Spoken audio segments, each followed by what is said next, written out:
हाँ, मुझे लगता है कि थोड़े बदलाव का समय आ चुका है। चलिए हम कुछ बदलाव के साथ अपने सोलर सिस्टम को एक नए तरीके से सजाते हैं। देखिए, मैं जानता हूँ कि आप चांद को बहुत पसंद करते हैं, लेकिन सच तो यह है कि यह पुराने फैशन का हो चुका है।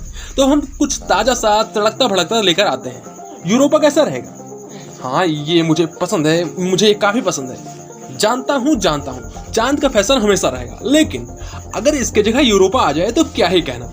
इससे पहले कि आप मुझसे कुछ पूछें, मैं बता दूं कि ये एक सौदा था। मतलब चांद अभी सही सलामत है, तो हमने सिर्फ बृहस्पति के चांद के साथ अदला बदली की है। ये सौदा ज्यादा कितना बुरा हो सकता है?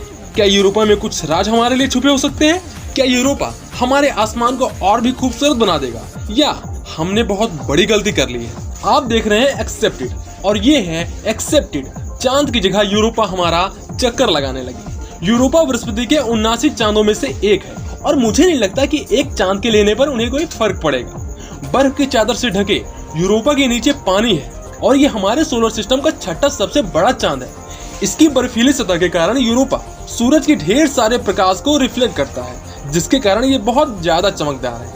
यानी हमारे चांद से करीब 5.5 गुना जितना ये ज्यादा चमकदार है। और हमारी ये डील इसलिए भी और बेहतर हो जाती है क्योंकि यूरोपा के पास जीवन के लिए तीनों जरूरी चीजें हैं: पानी, रसायन और ऊर्जा। यूरोपा के पानी में रसायन घुल जाते हैं, जिससे जीव उसे खा सके। इसका मतलब ये हुआ कि हमारा नया चांद जीवित कोशिकाओं के जरिए रसायन को एक जगह से दूसरी जगह पर ले जा सकता है। साथ ही अगर यूरोपा को हम मौजूदा चांद की जगह पहुंचा दें तो ये सूरज के कई किलोमीटर नजदीक पहुंच जाएगा। सूरज की रोशनी एक ऐसी लौती चीज है जिसके न होने पर वहां के संभावित जीवन का विकास शायद अभी तक नहीं हो पाया है। यानी अगर हम यूरोपा की जगह बदल देते हैं तो शायद हमें कुछ नए पड़ोसी भी देखने को मिल सकते हैं। तो क्या आप इस डील के लिए तैयार हैं? आप मान चुके हैं क्या? अभी तक आप माने नहीं? खैर, मैंने सारा कागजी काम पूरा कर लिया है। अब हमें सिर्फ जाना है और चांद की अदला बदली करनी है। तो जरा सोचिए, रात के आसमान में आपको सब कुछ दिखाई देगा। यूरोपा के कारण रात का आसमान भी रोशनी से भरा हुआ होगा। विश्वास मानिए, ये नजारा अद्भुत होगा। सभी चीजों को ये बेहतर बना देगा। और क्या खतरनाक बना देगा? ठीक है, मुझे लगता है कि आपने मुझे पकड़ लिया। देखिए, मैं जमीन के व्यापार में थोड़ा नया हूँ, तो मैं चाहूंगा कि मैं आपको सब कुछ सच बता दूं। सबसे पहले जो दिक्कत आपके सामने आने वाली है वो नींद की होगी। आपको रोशनी से बचने के लिए पर्दे खरीदने होंगे, और ये दिक्कत सिर्फ आपके सामने नहीं आएगी, इसकी वजह से जानवरों पर भी बुरा असर पड़ेगा, जैसे कि चूहे, गिलहरी जैसे कई जानवर ऐसे होते हैं जो चांद की रोशनी तेज होने पर छिप जाते हैं, जिससे कि कोई जानवर इन्हें अपना भोजन न बना ले। लेकिन लगातार चमकदार रोशनी से उन्हें कभी न कभी तो बाहर निकलना ही पड़ेगा और खतरा उठाना पड़ेगा। यानी चूहों की संख्या लगातार कम होगी, और इसका कारण हमारे पूरे फूड सप्लाई पर पड़ेगा। इसके अलावा यूरोपा पृथ्वी पर कुछ बुरे बदलाव भी ला सकता है। हमारे चांद का वजन यूरोपा की तुलना में 1.5 गुना जितना कम है।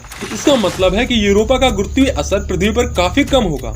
हमारे सागरों के ज्वार काफी छोटे हो जाएंगे। इसके वजह से पानी से गंदगी हटना और रसायन का एक से दूसरी जगह पर जाना मुमकिन नहीं होगा। यानी वो चीजें जो जलीय जीव को जीवन के लिए बेहतर बनाती हैं, ये पूरा नहीं हो पाएगा, और इससे पूरा इकोसिस्टम बर्बाद हो जाएगा। यानी सब विलुप्त हो जाएगा या फिर इसके कगार पे होगा। और मुझे लगता है कि इससे बुरा कुछ होने वाला है। देखिए, नाराज मत होइए। मैंने जहाँ तक मुझे लगता है कि पूरे ग्रह की बर्बादी का इंतजाम कर रखा है। पर जरा देखिए, चांद कितना खूबसूरत है ना? देखा? बस इसे देखते रहिए।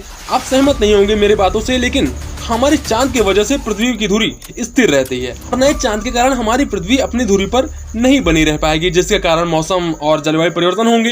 हो सकता है कि हमारे पास कुछ ऐसे शहर हो जहां सिर्फ रात ही रात हो, और कहीं पर ऐसा भी होगा जहां पर सिर्फ और रोशनी ही दिखाई देगी हमेशा।